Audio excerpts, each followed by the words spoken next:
नमस्कार।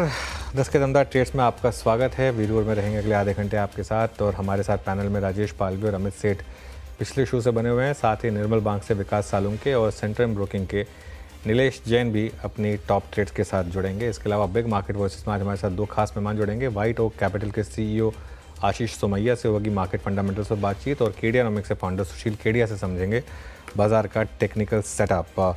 एक बार जरा मार्केट का रुख करते हैं, और देखिए मेक और ब्रेक जोन में हैं दोनों निफ्टी और बैंक निफ्टी। कल के लोज के आसपास ही घूम रहे हैं। बैंक निफ्टी ने इनफैक्ट उसको ब्रेक भी किया एक बार के लिए, फिर रिकवरी आई। अब फिर हम 52,980 के आसपास फिर ग्रीन में आए। निफ्टी करीब करीब 32 पॉइंट ऊपर। प्रेशर बनाया HDFC बैंक, ICICI बैंक और कोटक महिंद्रा बैंक ने। एक बार कोटक महिंद्रा बैंक का चार्ट लेकर आइए, खासतौर से इंट्राडे में, और कोटक महिंद्रा बैंक में देखिए किस तरीके से गिरावट आई, और अब ये स्टॉक आकर ट्रेड कर रहा है डे लो के आसपास। यहाँ पर काफ़ी गिरावट है, लेकिन ब्रॉडर मार्केट में आज ठीक ठाक हरियाली है। कुछ स्टॉक्स खासतौर से चंबल फर्टिलाइजर्स, आज सुबह वीरू की टीम में भी था, आज सुबह क्विक सिंगल्स में भी ये स्टॉक मेंशन हुआ था, चंबल फर्टिलाइजर्स, और यहाँ पर अच्छा मोमेंटम इस स्टॉक में। और इनफैक्ट मानस की सुबह की ट्रेड थी ये चंबल फर्टिलाइजर्स, यहाँ पर अच्छा मूव आता हुआ। उसके अलावा कैनफिन होम्स, PFC, नवीन फ्लोरिन, MCX, इनमें से काफ़ी हमारे पैनल ने पिक भी की थी। इन सब में अच्छे मोमेंटम आते हुए, और आज तो इवन वोडाफोन आइडिया भी चल रहा है 1.5% ऊपर। नीचे क्या है, जुबिलेंट फूडवर्क्स है, और वो जो RBI का कॉशन आया उसके चलते मुथूट और मन्नापुरम, यहाँ पर भी थोड़ा सा रेड दिखाई देगा आपको। SRF रेड में। इंटरेस्टिंग है, बाकी सारे केमिकल स्टॉक्स अच्छे चल रहे हैं, SRF नहीं चल रहा है, सिर्फ ये कोई कंपनी स्पेसिफिक इशू रहा होगा। बैंक निफ्टी अब फिर कोशिश कर रहा है ग्रीन में आने की, तो काफ़ी वॉलेटिलिटी है। बीरू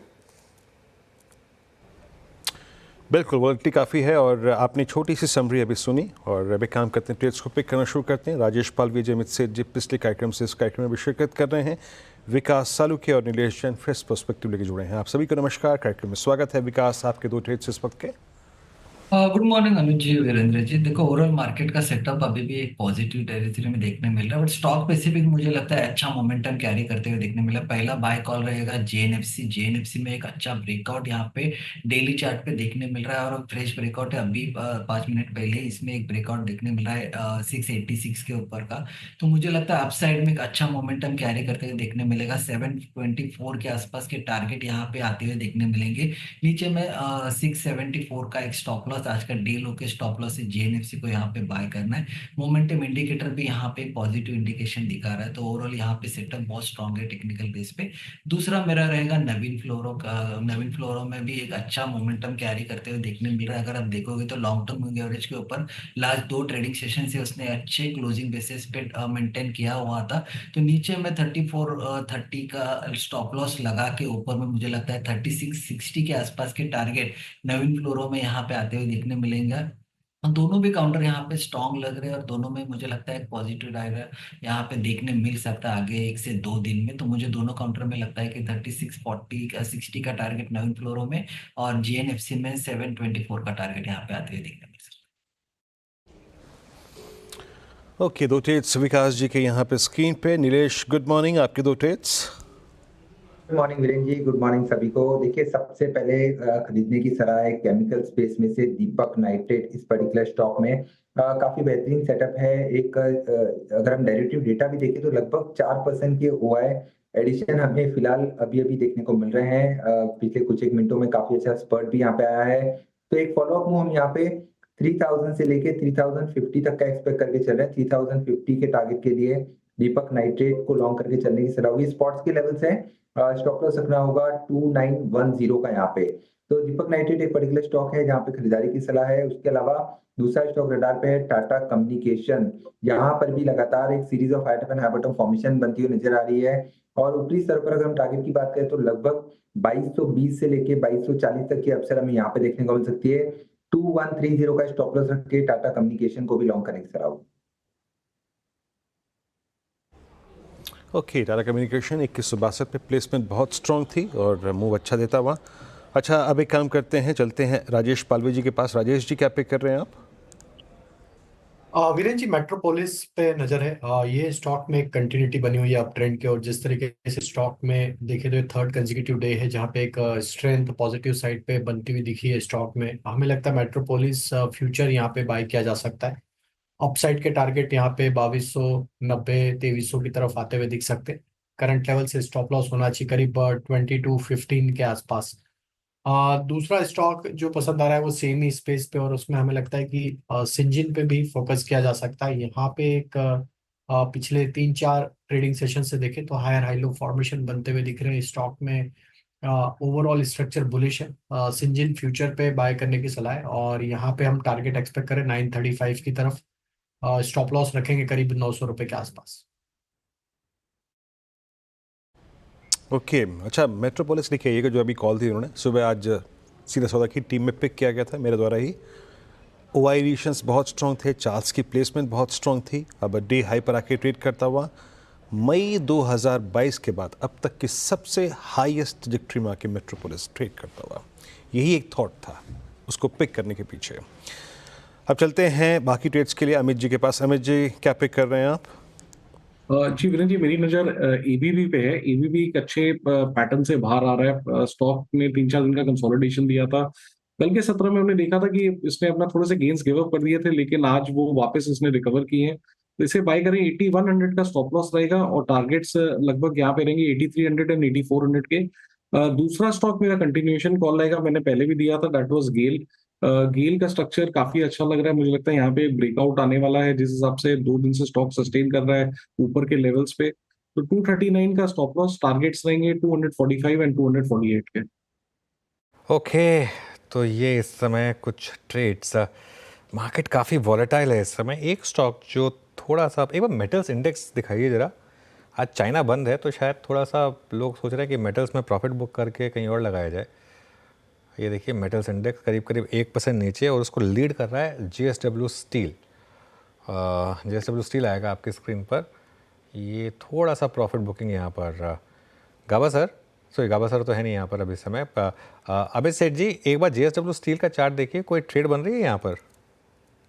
जी अनुज जी, कल के सत्र में हमने एक काफी 52 वीक हाई का एक स्ट्रॉन्ग ब्रेकआउट देखा था, और आज थोड़ा सा पुल बैक कर रहा है, लेकिन इसमें वॉल्यूम्स नहीं है, तो यहाँ पे view on the long side ही रहेगा, but on a pull back towards nearer to the moving averages. तो अगर हमें ये 980 985 में मिलता है तो एक फ्रेश री एंट्री पॉइंट बनेगा फॉर टारगेट्स ऑफ 1050 एंड 1070, और in that case will keep a stop loss और 960। तो बाय ऑन डिप की रणनीति यहाँ पे बेटर रहेगी। ओके, बाय ऑन डिप्स की रणनीति यहाँ पर बेटर रहेगी। चलिए अब बात करते हैं, हमारे साथ वाइट ओक कैपिटल मैनेजमेंट के CEO आशीष सोमैया जुड़े हैं, जो 20 साल से ज़्यादा का अनुभव रखते हैं और म्यूचुअल फंड इंडस्ट्री के एक जाने माने चेहरे हैं।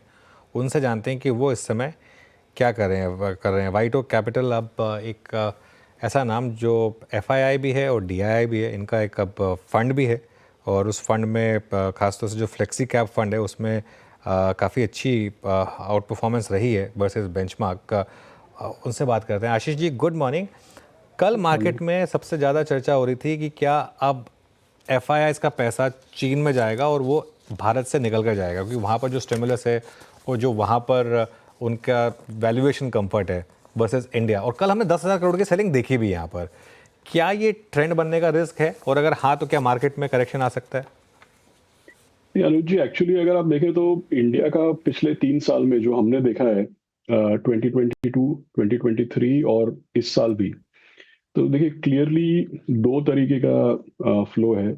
एक तो जो बास्केट होता है, global emerging market, global equity, तो आप समझिए ग्लोबल इक्विटी फंड्स जो हैं उसमें तो औसतन इंडिया का एलोकेशन नहीं के बराबर या बहुत कम है।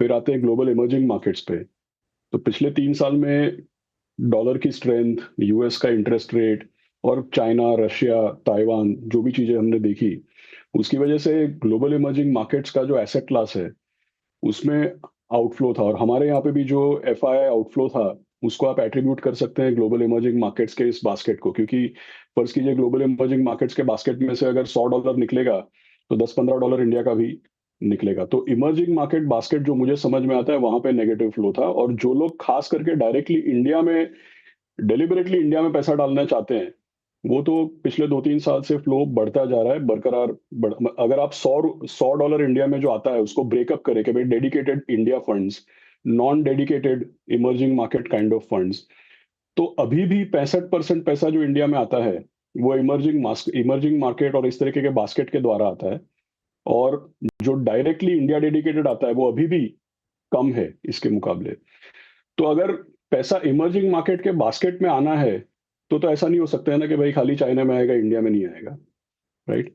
सो आई थिंक ऐसा अज्यूम करना कि पैसा जो चाइना में ही जाएगा वो इंडिया में नहीं आएगा, ऐसा नहीं है। इंडिया डेडिकेटेड फंड्स अलग है, चाइना डेडिकेटेड फंड्स अलग हैं, और अगर पैसा इमर्जिंग मार्केट बास्केट में लगना है तब तो चाइना में भी लगना है, इंडिया में भी लगना है।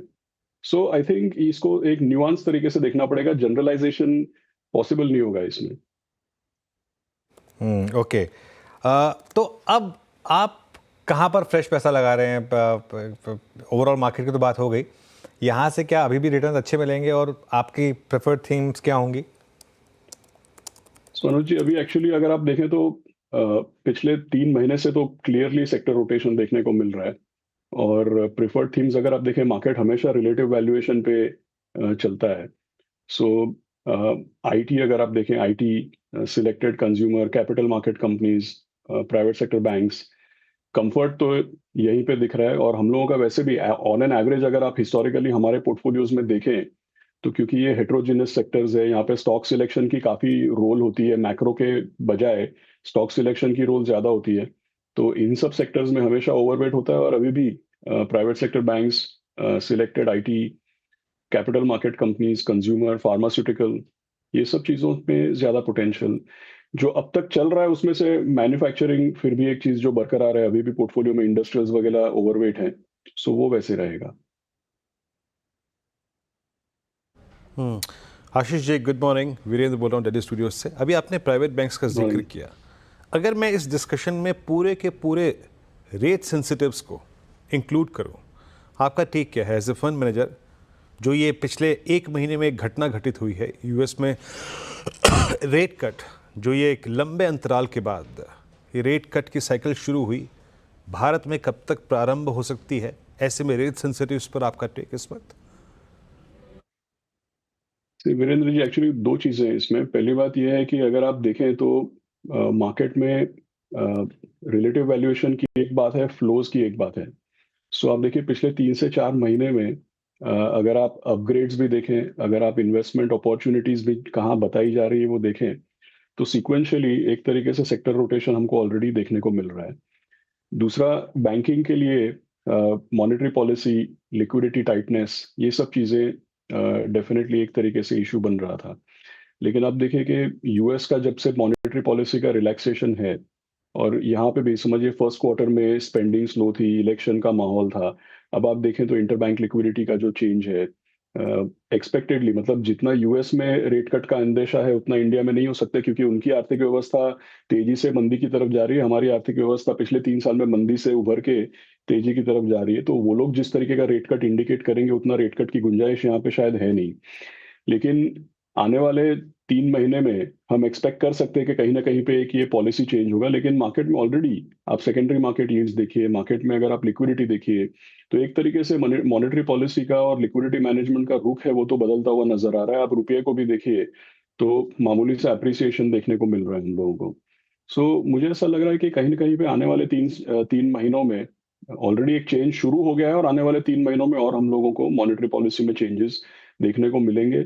इससे इंटरबैंक लिक्विडिटी, क्रेडिट क्रिएट करने का जो पॉसिबिलिटीज है, वो सारी चीजों में थोड़ा पॉजिटिव चेंजेस देखने को मिलेगा।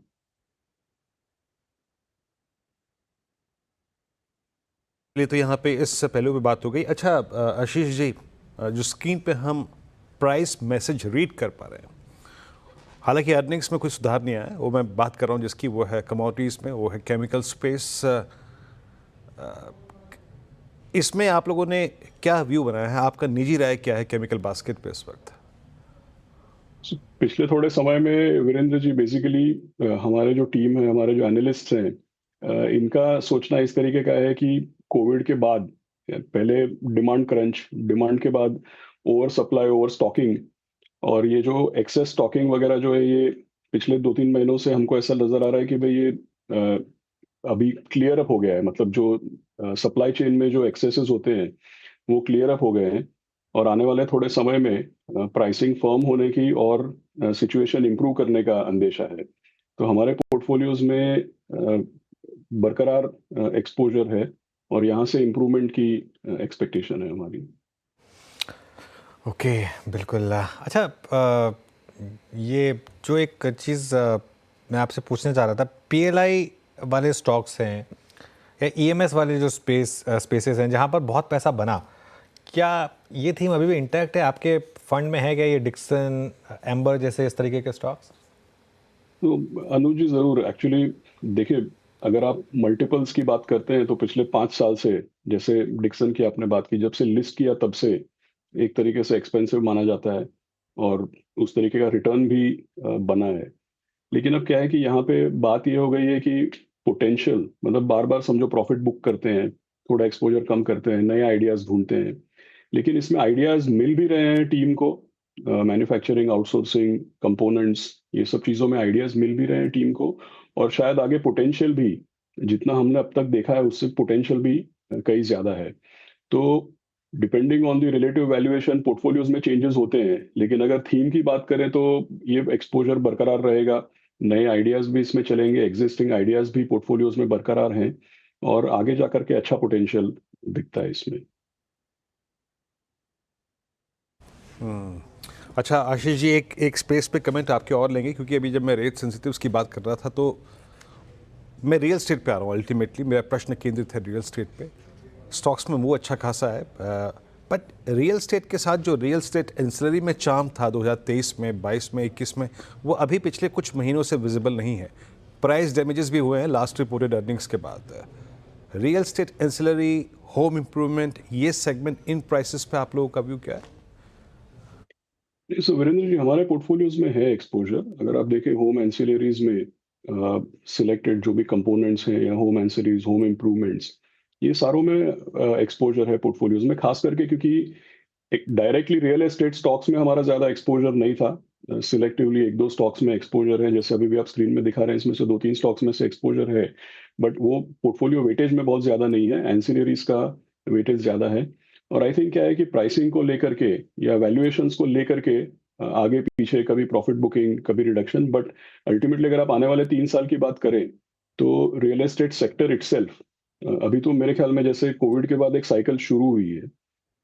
अभी आप देखें तो इंडिया में लोएस्ट इन्वेंट्री पे रियल एस्टेट आ गया है। मतलब अगर आप होम इन्वेंट्री देखें तो one of the historic lowest पे आपको देखने को मिल रहा है, और आपको प्रोजेक्ट अनाउंसमेंट्स अभी देखने को मिल रहे हैं। तो वैल्यूएशंस की वजह से प्लसेस एंड माइनसेस हो सकते हैं, लेकिन अगर आप आगे का अगले 3 साल का रनवे की बात करें तो काफ़ी पोटेंशियल है इसमें। ओके, चलिए, बहुत बहुत शुक्रिया आशीष जी आज हमारे साथ जुड़ने के लिए और हमसे बात करने के लिए।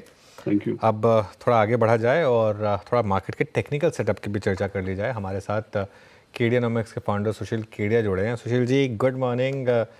आपके लॉयल फैंस ने मिस किया आपको पिछले हफ्ते। पहले तो होप करूंगा कि आपकी तबीयत अब पूरी तरीके से ठीक हो चुकी है।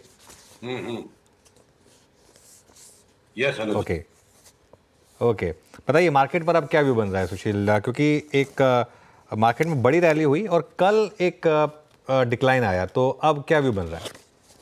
देखिए, ये रोज रोज के राइजेस एंड डिक्लाइन से ज्यादा अनुज, मुझे आपसे सप्ताह में एक बार बात करने का मौका मिलता है और पिछले वीक मिला नहीं। तो मैं आपको एक अनोखी चीज दिखाना चाहता हूँ शुरुआत में। आपको पिछली बार भी मैक्रो पे बात करके मजा आया था। तो देखिए, कुछ होता है ना, हम अपनी इंद्रियों में से कुछ चार्ट्स को हम देखते हैं, न्यूज को सुनते हैं, और एक कुछ होता है कि जो एक ट्रेडर का इंट्यूशन होता है, जिसे मैं कहता हूँ ना, मेरी चार्ट में से मुझे महक आती है वो एक खास। तो ये महक जब आई थी आखिरी बार 2008 में, तो पूरे संसार के मार्केट्स का सत्यानाश हो गया था। और 2012 से जो इसका बॉटम बना था, एक तरफा वर्ल्ड के सारे एसेट मार्केट्स में तेजी है। और ये 1998-99 में भी हुआ था। ये क्या है, क्या चीज की चार्ट है? ये यूरो वर्सेस जापानीज येन की चार्ट है। अब इसका लॉजिक बताता हूं ऐसा क्यों होता है। जितनी भी करेंसीज है वर्ल्ड में, डॉलर के बाद सबसे बड़ा stock of physical currency issued currency है यूरो। और जापानीज येन की एक विचित्रता है कि अगर डॉलर बाकी करेंसीज के सामने बढ़ता है तो जापानीज येन और ज्यादा बढ़ जाता है, और डॉलर अगर घटता है तो जापानीज येन और ज्यादा घट जाता है। यानी जापानीज येन डॉलर की परछाई है।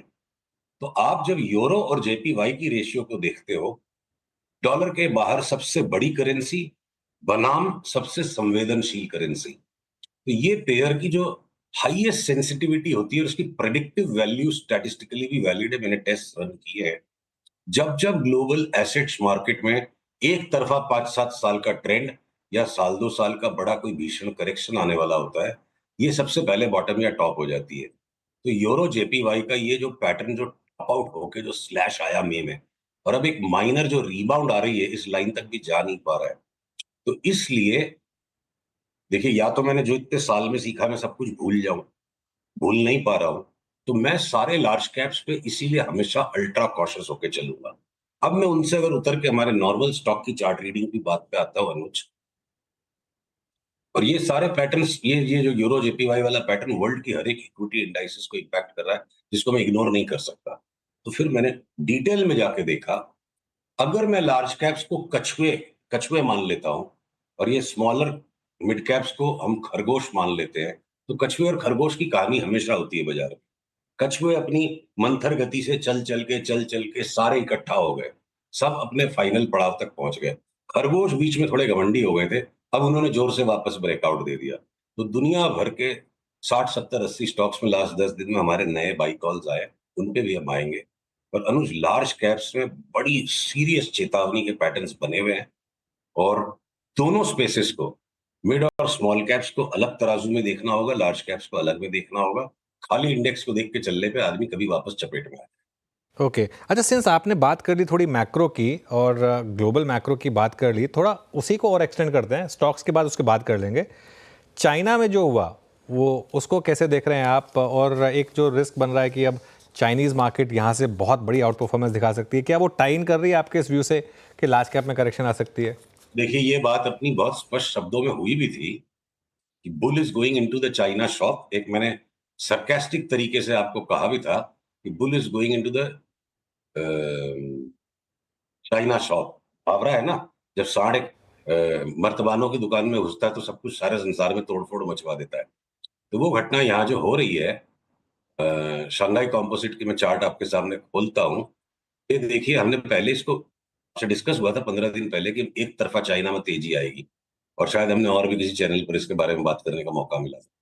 तो चाइना की एक तरफा तेजी अब जो आ रही है, 2020 का भी क्रैश आने के पहले चाइना एक तरफ उछला और वो क्रैश चलता गया तो चाइना उछलता चला गया। उसके पहले 2008 में भी हुआ। तो समवेयर चाइना में ना सस्टेनेबल तेजी नहीं बनती है। जो बड़ी आउट परफॉर्मेंस तेजी होनी थी वो 20 साल पहले हो गई। तो चाइना ग्लोबल इन्वेस्टर्स के लिए एक विवशता का बाजार है कि और कहीं नहीं मौका मिल रहा है, हम चलो चाइना में जाके इन्वेस्ट कर देते हैं। और वो जो, ये देखो अब आ जाएगी ये चार्ट मेरी स्क्रीन पर। पीसीआर अगर इस चार्ट को दिखा पा रहे हैं, तो जो चाइना में 2 वीक में जो बवाल आ गया, और हमने यहां से भी एक बार प्रेडिक्शन निकाला था मार्च में कि चाइना में उछाल आएगा, और फाइनल सेकंड बॉटम यहां निकाला था। मेरा अनुमान है 4000 तक तो ये बिना किसी हेजिटेशन के 4200-4300 तक तो जा रहा है। 3300 वाला भी अगर 4200-4300 जा रहा है, तो चाइना पैसा खींच रहा है, अंदर एक जस्टिफिकेशन है, पर डेस्परेशन में भी फंड्स को कहीं पैसा डालना है। चाइना ठीक है अंडर वैल्यूड दिखता है, पर वहां भरोसा और विश्वास नहीं है लॉन्ग टर्म का, या सस्टेनेबल इन्वेस्टमेंट स्टोरी बने। और अगर ये चार्ट में दिखा पा रहा हूँ स्क्रीन पे, लॉन्ग टर्म की चार्ट है, 2008 का जो पीक आया था सितंबर 2007 में, संसार क्रैश हो गया। के बाद 2015 के बाद भी 16-17 सीवियर अंडर परफॉर्मेंस था। एक बार वापस ये पीक आ रहा है, तो मुझे लगता है कि 4042 तक का जब तक पीक आएगा, बाकी वर्ल्ड के इक्विटी मार्केट्स में मोटा करेक्शन बन सकता है। इकोनॉमिक थ्योरी कोई इसकी प्रॉपर जस्टिफिकेशन वाली नहीं है, पर वही बोलते हैं सारे महक इंडिकेटर, ट्रेडर्स की जो इंस्टिंक्ट होती है। चाइना पास्ट में जब जब इस तरह आउट परफॉर्मेंस दिया, संसार का भट्टा बैठा है, तो चाइना की चार्ट से वापस वही महक आ रही है। भैया बाकी सारे इक्विटी मार्केट सावधान हो गए। Bull in the China shop indicator कहेंगे इसको। जी नमस्कार। ओके, आपने यहाँ पे ग्लोबल मार्केट्स की बात करी, स्पेशली चाइनीज़ मार्केट की प्लेसमेंट को समझाया। अभी अब ट्रेडर्स बंधुओं के लिए राय क्या है? सबसे पहले आपके वो प्रिफर्ड आइडियाज़ जो कि लॉन्ग्स के हैं और शॉर्ट के हैं, अगर कुछ क्लासिफाई कर पाए तो। चलिए हम उन्हें नाम लेके भी बात करेंगे। लॉन्ग आइडियाज जो अभी भी बरकरार हैं या नए जिनमें बाइंग सिग्नल्स आ रहे हैं, उनकी टाइम ड्यूरेशन थोड़ी सी बड़ी है। कम से कम 3 महीने के आगे के पीरियड का व्यू लेके चल रहे हैं, तो उसमें हम फ्लक्चुएशन को हैंडल कर सकते हैं। 50% की अपमूव अगर है, कई सारे नए स्टॉक्स में आई है, और उनमें अगर 5% का डाउनसाइड एब्जॉर्ब करना पड़ा तो 3 से 5 महीने का 6 महीने तक का व्यू है।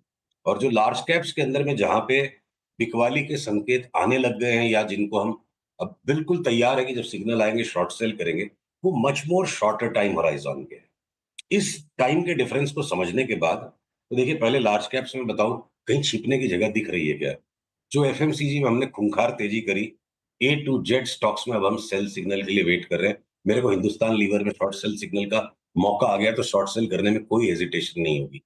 मतलब अमर पट्टा किसी भी स्टॉक को नहीं लिखा, हिंदुस्तान लीवर ने 5-5, 7-7 साल नेगेटिव रिटर्न्स बनाए हैं और अब साल 2 साल तक इसकी धुलाई होगी। कोई एफएमसीजी में हाइडिंग स्पेस नहीं दिखता है, इक्का दुक्का किसी नाम को छोड़ के, किसी लगाड़ को। आईटी के अंदर जिस तरह से भयंकर तेजी होली, भगवान की कृपा रही, खूब पैसे मिले। अब आईटी को हमें बेच-बेच के कमाना है, लगेंगे जितनी बार स्टॉप लॉस लगेंगे। मेटल्स में जो थोड़ा बहुत एक परकअप अब आ रहा है और लग रहा है कि मेटल्स में सस्टेनेबल तेजी बन जाएगी। तो देखिए सेल जो बिल्कुल लगाड़ रह गया था, तो जिसने कोई भी कारणों से बाकी बाजार के साथ पार्टिसिपेट नहीं किया, वो एक अपवाद की तरह चल सकता है। एनएमडीसी में जो बढ़िया पैटर्न ब्रेकआउट आ गया और हमें एनएमडीसी यहाँ से भी 30% बढ़ता लगता है, वो एक एक्सेप्शन है। नाल्को हिंडाल्को जो कॉपर की सिजलिंग रैली हो गई उस पे है, हो सकता है कॉपर की वो रैली भी पीटर आउट हो जाए तो डेंजरस है। और उसके पीछे मैं टाटा स्टील ले लूं या जिंदल स्टील ले लूं, ऐसी कहीं भी चार्ट्स नहीं है। ये जेएसडब्ल्यू स्टील, टाटा स्टील, ये सब कुटने पिटने के लिए तैयार बैठे हैं, सिग्नल नहीं है, जब आएंगे तब हम बेचेंगे। तो मेटल्स में अलग अलग डिविजन है। ऑटो के स्टॉक्स में अगर टाटा मोटर्स ने धर धुलाई अच्छा मोटा करेक्शन कर लिया और अब अगर वो अप ट्रेंड में है, तो मैं बाकी के ऑटो से स्टॉक्स को देख के कि बजाज ऑटो या हीरो होंडा जो लग रहा है ऊपर 20, 25, 50 माले पे चढ़े हुए हैं और बंजी जंपिंग नहीं, ये बिना पैराशूट के कूदेंगे सारे स्टॉक्स नीचे। तो इसका मतलब ये नहीं मैं टाटा मोटर्स को बेचूंगा, मैं सिलेक्टिवली टाटा मोटर्स पे लॉन्ग रहूंगा। तो मेटल हो गया, ऑटो हो गया, बैंक्स। बैंक निफ्टी के अंदर ये एचडीएफसी बैंक बढ़ गया और न्यू हाई आ जाएगा। चार्ट का पैटर्न आप देखोगे ना, बहुत ही गंदा टाइप का ये पैटर्न है और ये बाजार के छद में है, इनसे हमें सावधान रहने की जरूरत है। ये देखो एचडीएफसी बैंक में सिर्फ डबल टॉप बना है ये देखो डबल टॉप बना है। पीसीआर प्लीज इस चार्ट को दिखाइए, बहुत इंपॉर्टेंट है। और ये एक बार शिष्टाचार के लिए हमने ट्रेडिंग का 1500 तक का व्यू नाप दिया। मैं बोलता हूँ इन्वेस्टर्स को 1200 रुपए का भाव आने तक इसको लेने की मत सोचना, इसमें लगाए हुए पैसे पे ब्याज भी नहीं मिलने वाला, टाइम टू टाइम रकम टूटेगी। ये long term top out process है और हम लोग लॉन्ग टर्म अप के अपर एंड की रेंज पे है। ये 1200 रुपए में जब मिलेगा तब दोबारा इन्वेस्ट करना। आईसीआईसीआई बैंक, एसबीआई तो ऑलरेडी डाउन ट्रेंड में, माइनर बम्प अप आया। तो बैंक निफ्टी में जितने भी लार्ज बैंक इंक्लूडिंग कोटक, हम बार बार बेच के लेंगे। एक बात यहाँ कहनी जरूरी है अनुज, जैसे एक व्यक्ति के भी व्यवहार में आपको बहुत सारे विरोधाभास दिखेंगे, कुछ अच्छी बातें दिखेंगी, कुछ अजीब सी दिखेंगी। हर एक स्टॉक की चार्ट में भी विरोधाभास होते हैं। उन विरोधाभास के साथ कैसे जीना है, जो उसकी मुख्य प्रवृत्ति है उसको पकड़ के चलो। इन सब में अपर एंड पे ट्रेडिंग रेंज के हैं, बीच बीच की जो रैलीज आएगी वो लार्ज बैंक्स को मिस करेंगे, पर बेच बेच के इनको हमें कमाना है। बैंकों के अंदर में अगर कोई तेजी का सा छद में उसको क्रिएट करने के लिए स्मॉल फाइनेंस बैंक्स या आपके पीएनबी, बीओबी, ये बीच बीच में जोर से उछल जाएंगे, आरबीएल जोर से उछल जाएगा, बंधन बैंक ज्यादा नहीं घटेगा और बड़े वाले बैंकों में धुलाई होगी, ऐसी हमारे को लगता है चार्ट्स में। तो घूम फिर के ले दे के एक अडानी के स्टॉक्स को हमें शॉर्ट नहीं करना है, जिस लकीर को हम पकड़ के बैठे रहे अभी भी वही बरकरार है। रिलायंस की चार्ट इतनी बढ़िया थी, 4 दिन में कैसे बिगड़ गई चार्ट। तो चार्ट्स भी बनती बिगड़ती है। तो large cap space deep correction की तैयारी में है और यहाँ कुछ भी नई लिवाली करके पीडीलाइट ले लो, वो क्रूड का दाम घट रहा है, घटते घटते क्रूड अचानक 84 हो जाएगा। जियो पॉलिटिक्स जितनी डेंजरस बनी हुई है, सिर्फ एक यूएस इलेक्शन की वजह से अगर कोई पोस्टपोनमेंट आ गया, जियो पॉलिटिक्स आ गया, वरना ईरान के साथ छेड़छाड़ नहीं, वो कारपेट बॉम्बिंग होनी उसकी। इजराइल बिल्कुल स्पष्ट है कि बस एक ही बार में सबको निपटाना है। Things are not looking good world wide. Gold का भी चार्ट एकदम ऊपर जो पीक पे है, तो एक साथ डॉलर मार्केट में जब बवाल मचेगा गोल्ड 15% नीचे आ जाएगा। तो सारे लार्ज कैप्स बिल्कुल बच के चलने लायक है। बीच में ट्रेडिंग अपॉर्चुनिटीज 3 से 6 महीने की कह लो तेजी में, ये शिप बिल्डिंग के स्टॉक्स है, माझगांव है या आपके गार्डन रीच है या कोचिन शिपयार्ड है, इनमें हमारे सबके बाई सिग्नल्स आए। केमिकल्स के स्टॉक्स में लगातार बाई सिग्नल्स आ रहे हैं। बहुत सारे छोटे वाले एमएनसी स्टॉक्स के अंदर में सब में बाई सिग्नल्स है। तो सिलेक्टिव पॉकेट्स में खरगोश जो अभी भी भागने को तैयार है, ओके हम खरगोशों पे चढ़ेंगे और कछुओं को ओके खरगोशों पे दांव लगाएंगे और कछुओं को बेच देंगे। चलिए सुशील जी, बहुत बहुत शुक्रिया आज हमारे साथ जुड़ने के लिए और हमसे बात करने के लिए। और अच्छा, अब इस शो को यहाँ समेट लेते हैं और मैं आपसे लूँगा इजाज़त, लेकिन वीरू कहीं नहीं जा रहे हैं। वीरू अब आपकी थोड़ी और हेल्प करेंगे अगले आधे घंटे, जो आपकी क्वेरीज आएंगी ट्रेडर्स हॉटलाइन में। तो इस शो को यहीं समेटेंगे और उसके बाद ब्रेक के बाद वीरू शुरुआत करेंगे ट्रेडर्स हॉटलाइन।